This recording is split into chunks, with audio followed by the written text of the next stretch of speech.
Sevgiyə inanırsınız yoxsa yox? Bəli. Sevgi mən özümə. Mən hələ ona üçün, yox, bu psixologiyada da bu var ki, biz əslində heç kəs sevmirik, biz özümüzü sevirik. Özümüzü sevirik. Və o sevirik. insan yanımızda olanda öz halımızı sevirik. Əlbəttə. Bu egoizm deyil əslində. Yox, Yəni sənin narsisizm yanında da deyil. narsisizm da deyil. Çünki hər insanın fərqli vibrasiyaları var. Öz Necə halımızı sevirik, əvvəldən də danışdıq və sənin yanında səninlə eyni vibrasiyada olan insan olanda sən əlbəttə ki, onun yanında daha xoşbəxt hiss edirsən özünü. Nəinki sənin vibrasiyan yüksəkdir, amma onunki aşağıdır və o səni də özündən aşağı çəkə bilər. Və sizcə uğurlu, məşhur bir xanımın sevgilisi, o da uğurlu hansısa bir məşhur dünyaca kinoaktyor ola bilərmi? Yoxsa iki ulduzun başı bir qazanda bişməz? Yəni, daha çox uğurlu birlik olur nə vaxt ki, xanım müğənnidir, amma yanındakı bəy onun, nə bilim, köməkçisidir, sürücüsüdür. Yox da.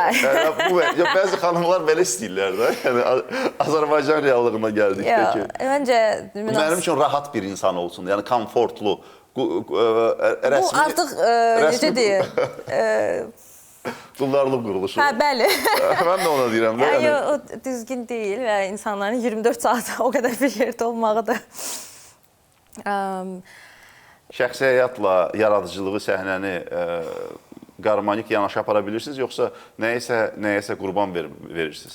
Şəxsi həyat barədə və tərcihlərim, seçimlərim, nəyi necə olar, belə şeylər haqqında danışmağı heç sevmirəm əslində. Yəni ona görə...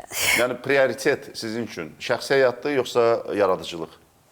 Prioritet mənəm və mən harada özümü hiss Yaxşı yanaşmadır, amma bu da belə biraz Allah rəhmət eləsin, İlhamə Quliyeva. Bildim onu deyəcəksin.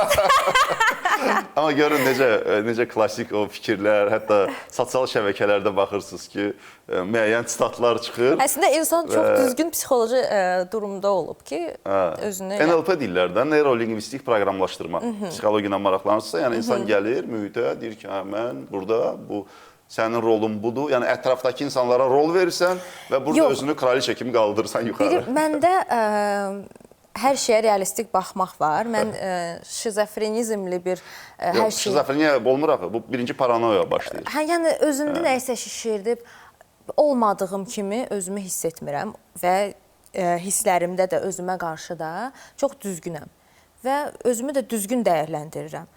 Və mənim ətrafımda da istər dostlarım olsun, istər tanışlarım olsun, istər rəfiqələrim olsun, məni düzgün dəyərləndirməyi bacarmalıdırlar. Bilməlidirlər ki, necə ki, mən insanlara qarşı. Çünki mən də ətrafıma qarşı diqqətliyəm və eyni diqqəti də özümə gözləyirəm. Diqqətçil insan diqqət gözləyir.